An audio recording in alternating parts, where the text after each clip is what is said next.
मुख्यमंत्री अशोक गहलोत ने शुक्रवार को विधानसभा में अपने कार्यकाल का 5वां और अंतिम बजट पेश किया। बजट में हनुमानगढ़ जिले में सरकारी नशा मुक्ति केंद्र व वेद विद्यालय खोलने की बड़ी घोषणा हुई। इसके अलावा हनुमानगढ़ को सूक्ष्म सिंचाई योजना में शामिल करने की घोषणा की गई। मुख्यमंत्री ने हनुमानगढ़ के गोगामेड़ी में लगने वाले मेले में आने वाले श्रद्धालुओं को किराए में छूट देने की घोषणा भी की। बजट में स्पिनिंग मिल को दोबारा शुरू करने संबंधी घोषणा न होने से क्षेत्रवासियों को मायूसी हाथ लगी। बजट में सभी जिला मुख्यालयों पर डिजिटल लाइब्रेरी व सभी ब्लॉक पर सावित्रीबाई फुले महाविद्यालय खोलने की घोषणा की गई। इसके अलावा इस बजट की जो सबसे बड़ी घोषणाएं हुई उनमें 76 लाख परिवारों को 500 रुपए में रसोई गैस सिलेंडर, सामाजिक सुरक्षा पेंशन बढ़ाकर 1000 रुपए, 50 की जगह 100 यूनिट बिजली फ्री, मुख्यमंत्री चिरंजीवी स्वास्थ्य बीमा योजना में 10 लाख की जगह 25 लाख का बीमा, 1000 इंग्लिश मीडियम स्कूल, हर साल 20,000 की जगह 30,000 मेधावी बालिकाओं को स्कूटी, महिलाओं को रोडवेज बस किराए में 50% की छूट, कोरोना के कारण अनाथ हुए बच्चों को सरकारी नौकरी देना शामिल रहा। दुपहिया वाहनों की खरीद पर एक मुश्त दिए जाने वाले कर में 50% की छूट की घोषणा हुई। रियायती ब्याज दरों पर कृषक आवास योजना, अधिस्वीकृत पत्रकारों को टैबलेट और लैपटॉप देने की घोषणा सीएम ने की। बजट घोषणा के अनुसार राजकीय विद्यालय में जर्जर भवनों के लिए 200 करोड़ रुपए मरम्मत के लिए खर्च किए जाएंगे। छात्र छात्राओं को कक्षा 8 से 12वीं तक भी आरटीई तक निःशुल्क प्रवेश मिलेगा। प्रत्येक जिले में ऑनलाइन परीक्षा केंद्र स्थापित किए जाएंगे। 30,000 सफाई कर्मचारियों की भर्ती की जाएगी। मिड डे मील के तहत प्रतिदिन स्कूल के बच्चों को दूध वितरण होगा। प्रदेश में 8,000 आंगनबाड़ी केंद्र और 2,000 मिनी आंगनबाड़ी केंद्र खोले जाएंगे। स्काउट गाइड को रोडवेज में निःशुल्क यात्रा का तोहफा दिया गया है। हर ब्लॉक पर सीनियर स्कूलों में चारों फैकल्टी उपलब्ध होगी। नए अंग्रेजी मीडियम स्कूल भी खुलेंगे। ग्रामीण क्षेत्रों में भी इंदिरा रसोई खोली जाएगी। आज माननीय मुख्यमंत्री श्री अशोक गहलोत जी के द्वारा राजस्थान का जो 2023-24 का बजट विधानसभा में पेश किया गया है, यह बजट माननीय मुख्यमंत्री महोदय के द्वारा जनहित में एवं जन लाभकारी योजनाएं पेश की गई हैं। जैसे महिलाओं को रोडवेज में निःशुल्क यात्रा, ग्रामीण में 1000 इंदिरा रसोइयाँ खोलने की घोषणा, मिसिंग लिंक के बारे में चिरंजीवी योजना में भी राशि की बढ़ोतरी की गई है। इसके अलावा सफाई कर्मचारियों की भर्ती का भी ऐलान किया गया है। अन्य 3 लाख नौकरियों के लिए भी योजना घोषित की गई है। इसके अलावा कृषकों के लिए एवं अन्य जो सुविधाएं राज्य सरकार के द्वारा माननीय मुख्यमंत्री के द्वारा जो जनता को दी गई हैं, यह है बहुत ही अच्छी सौगात है। मैं माननीय मुख्यमंत्री महोदय को भी बधाई देता हूँ, प्रदेश की जनता को भी बधाई देता हूँ कि आपके द्वारा ऐसे मुख्यमंत्री को चुना गया और जो कि गरीब को भगवान समझता है। जनता की समस्याओं से ध्यान में रखते हुए ये बजट पेश किया गया है। बीपीएल को जो सिलेंडर सस्ता किया गया है, ये सभी अति लाभकारी योजनाएं जनता को माननीय मुख्यमंत्री के द्वारा सौगात दी गई है। जैसा कि आपको पता है कि आज राजस्थान का बजट आया है और 5 साल के बाद में ये जो सरकार का 5वां बजट है, इसमें लोगों को बहुत सी उम्मीदें थी। एक नागरिक सुरक्षा मंच हनुमानगढ़ के बैनर पे हम लोगों ने एक नशा मुक्त हनुमानगढ़ अभियान चला रखा था, जिसके अंतर हमारी एक मजबूत और बड़ी मांग थी कि सरकारी नशा मुक्ति केंद्रों की स्थापना की जाए। इसका पीछे कारण ये था कि किसी गरीब का बच्चा बुरी संगत की वजह से नशे में पड़ जाता था और जो प्राइवेट नशा मुक्ति केंद्र है उनकी फीस 25,000 30,000 थी, तो वो दे नहीं सकते थे।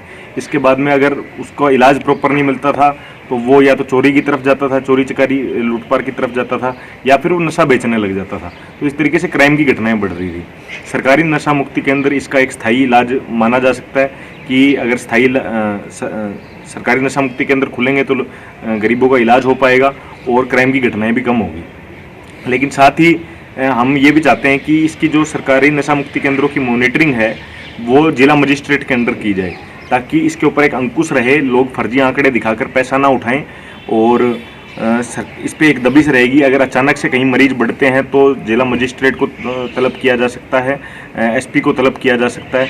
जो आज राजस्थान सरकार का जो अंतिम बजट था, थोड़ा अच्छा भी रहा है, थोड़ा बुरा भी रहा है।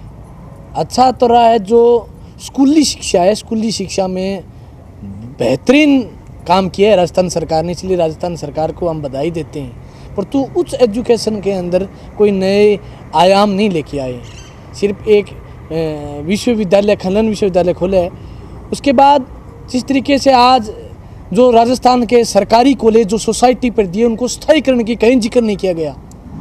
जो पिछली टाइम जो निजी कॉलेज थे, जिनकी लगातार मांग जो सरकारी थे, भाजपा ने उनको प्राइवेट किया था। अभी भी लोग नो कॉलेज आंदोलन करें, जैसे संगरिया का एक उदाहरण है, कर्णपुर के लोग आंदोलन थे, परंतु उन कॉलेजों को सरकारी करने की कहीं भी जिक्र नहीं किया गया। नई कॉलेजों में नई बढ़िया अच्छी भर्तियाँ, व्याख्याताओं के पद खाली है, जो स्कूल एजुकेशन में अच्छा कर करके कॉलेज एजुकेशन में इतना अच्छा नहीं किया। चिरंजीवी योजना में बहुत कुछ स्वास्थ्य के अंदर अच्छा किया है, 25 लाख तक का इलाज फ्री किया है, राशन में भी किया है, और इधर गैस के दाम भी कम किए हैं जो 76 लाख परिवारों के लिए, ये अच्छी बात है। जिस तरीके से बेरोजगारी भत्ते के ऊपर इंटर्नशिप लागू की थी, बेरोजगारी भत्ते पर जिक्र तक नहीं किया कि बेरोजगारी भत्ते को लेकर के हम क्या करेंगे। बेरोजगारी भत्ते की जो पिछली बजट के अंदर जो नियम बनाए थे, इंटर्नशिप लागू कर दिया था कि आपको 4 घंटा काम करना पड़ेगा, उस पर नहीं किया। इसलिए गहलोत सरकार ने कुछ अच्छा भी किया है और नया करने का भी प्रयास किया है, परंतु बिल्कुल अच्छा नहीं किया, ये हम कह रहे हैं। वो राहत और भरा बजट है और आमजन के लिए और 36 कौम के लिए एक बहुत ही अच्छा बजट पेश करके संदेश दिया है कि सभी को राहत मिली है इस बजट से, और बचत का भी बहुत बड़ा इसमें दिया है। सबसे बड़ी बात है कि चिरंजीवी योजना में जो 10 लाख रुपए सहायता राशि थी, उसकी जगह 25 लाख रुपए, और जो दुर्घटना बीमा 5 लाख की जगह 10 लाख रुपए, और किसानों को जो कृषि के लिए विद्युत फ्री किया है, और जो 50 यूनिट की जगह आम जन जो थे उनको 100 यूनिट फ्री किया है। और एक सबसे बड़ी बात है, हनुमानगढ़ में सरकारी नशा मुक्ति केंद्र है, जो ये बहुत बड़ी सौगात है हनुमानगढ़ के लिए। और हर क्षेत्र में, चाहे वो कोई भी क्षेत्र हो, उसमें एक इतना सराहनीय बजट पेश किया है। जो आज बजट पेश हुआ है, मैं समझूंगा कि आने वाले कल के लिए पूरे भारत में ही इसका अनुसरण अन्य सरकारें करेंगी। हमारे यशस्वी मुख्यमंत्री माननीय अशोक जी गहलोत ने आज बजट पेश किया। बड़ा ही शानदार और आमजन के हित के लिए आज आज बजट पेश किया। वो हर वर्ग के लिए, चाहे वो गरीब हो, मजदूर हो, किसान हो, व्यापारी हो, आमजन हर के लिए ये बजट संतुलित बजट पेश किया। इसमें जो है गरीबों को जो है रोजगार की जो घोषणा उन्होंने की है, जो मजदूर जो है यदि अस्पताल में भर्ती है तो उसकी मजदूरी गवर्नमेंट देगी, ये बहुत ही बड़ी अच्छी बात इन्होंने कही है। दूसरा कि महिलाओं को जो 500 रुपये में सिलेंडर, जो उज्ज्वला योजना में जिनका कनेक्शन था, उनको 500 रुपये में सिलेंडर दिया जाएगा। इसी तरह से जो बिजली जो है आम हर वर्ग के लिए जो पहले 50 यूनिट थी, उसको बढ़ा करके 100 यूनिट कर दी गई है। 30,000 सफाई कर्मचारियों की भर्ती की इन्होंने ऐलान किया है। ऐसी बहुत से हर वर्ग को इन्होंने खुश, हर जाति वर्ग को इन्होंने खुश किया। हनुमानगढ़ के लिए इन्होंने जो सिंचाई के लिए जो फुहारा पद्धति है, उसको बढ़ावा देने के लिए अलग से उन्होंने बजट हनुमानगढ़ के लिए भी दिया है। और युवाओं को जो क्षेत्र जो दिल्ली में अपने IAS के जो तैयारी कर रहे हैं बच्चों, उनके लिए वहाँ नेहरू केंद्र खोल करके वहाँ बच्चे लगभग 100 हॉस्टल कमरों का हॉस्टल बनाया जाएगा। इसी तरह जो ज़िले में अन्य बाहर से जो छात्र आते हैं ज़िले के अंदर, ज़िला हेडक्वार्टर पर विवेकानंद हॉस्टल के नाम से एक हॉस्टल चलाया जाएगा, उसमें 100 कमरों का एक हॉस्टल होगा।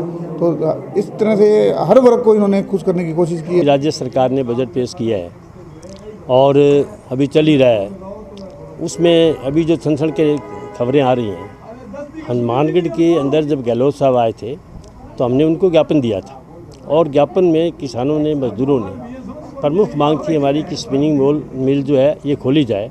इससे जो किसान हैं उनका नरमा और कपास की कीमत उचित मिलेगी, अच्छी किस्म की यहाँ पर नरमा और कपास कॉटन मिलती है, और मजदूर को रोज़गार मिलेगा, और जो यहाँ टर्नओवर होगा पैसे का, वो बाज़ार के अंदर पैसा आएगा, तो बाज़ार के अंदर दुकानदारों को फ़ायदा होगा। इस पे वो नहीं बोले, ये हमारी सबसे बड़ी एक प्रमुख मांग थी, वो हमारी पूरी नहीं की गई। दूसरा किसानों की मांग ये थी कि ये जो नाली बेल्ट है, नाली बेल्ट के अंदर राइस बड़े पैमाने पे होता है, इसलिए धान के लिए, चावल के लिए, राइस के लिए यहाँ मिल लगाई जाए और इस क्षेत्र को राइस बेल्ट घोषित किया जाए, जिससे पानी का और किसान को बिजली का फ़ायदा मिले और इसके साथ साथ उसकी उपज को खरीदें, ताकि यहाँ जो है मिल लगेंगी, इससे रोज़गार मिलेगा, किसान की स्थिति सुधरेगी। ये दूसरा हमारा सवाल ये था। तीसरा ये था कि ये जो भूमि है हनुमानगढ़ की, पीलीबंगा की, टीबी की, ये सारा जो एक बेल्ट है जिसको हम नाली बेल्ट बोलते हैं, इस बेल्ट के अंदर गन्ना बहुत अच्छा और प्रचुर मात्रा में हो सकता है। पहले पैदा होता था यहाँ गन्ना, इसलिए यहाँ शुगर मिल खोली जाए और किसान को गन्ना पैदा करेगा, उसका फ़ायदा होगा, रोज़गार मिलेगा। इन तीनों ही सवालों पे वो नहीं आए। माननीय मुख्यमंत्री महोदय के द्वारा आज जो विधानसभा के पटल पर बजट प्रस्तुत किया गया, हम राजस्थान के नागरिक होने के नाते इस बजट का सम्मान करते हैं, अभिवादन करते हैं और बहुत ही अच्छा संतुलित बजट माननीय मुख्यमंत्री महोदय ने प्रस्तुत किया है। संसाधनों का अनुकूलतम उपयोग किया है। बजट के अंदर विद्यार्थी के लिए, खास करके एनसीसी एनएसएस के विद्यार्थियों के लिए जो यात्रा फ्री की गई है, या जो गरीब व्यक्ति के लिए 500 रुपये जो सिलेंडर का जो है, वो मुझे अच्छा लगा, इम्प्रेस किया, क्योंकि आम आदमी इससे जुड़ा हुआ है। बुज़ुर्गों के लिए पेंशन के 250 रुपये प्रति मंथ बढ़ाए हैं, ये भी एक सराहनीय कदम है। एक गुजारिश थी कि आर्थिक समानता की ओर लौटने के लिए हमें जो हमारे जो लेबर क्लास जो लोग हैं, जो मजदूरी करते हैं, उनकी आय के स्रोतों को लगातार बढ़ाना चाहिए। तो मेरा आग्रह रहेगा कि अगर वो नरेगा के अंदर अगर कुछ जस्ट डबल करते मजदूरी तो ज़्यादा बेहतर रहता, क्योंकि इससे क्या है कि गरीब आदमी, आजकल महंगाई जिस तरीके से बढ़ रही है, हालांकि बजट में बहुत रिलैक्सेशन किया, बिजली में भी 100 यूनिट की है, बहुत से ऐसे आयाम है जिन पे काम किया है सरकार ने। तो हम प्रदेश के नागरिक होने के नाते सरकार के इस बजट का स्वागत करते हैं।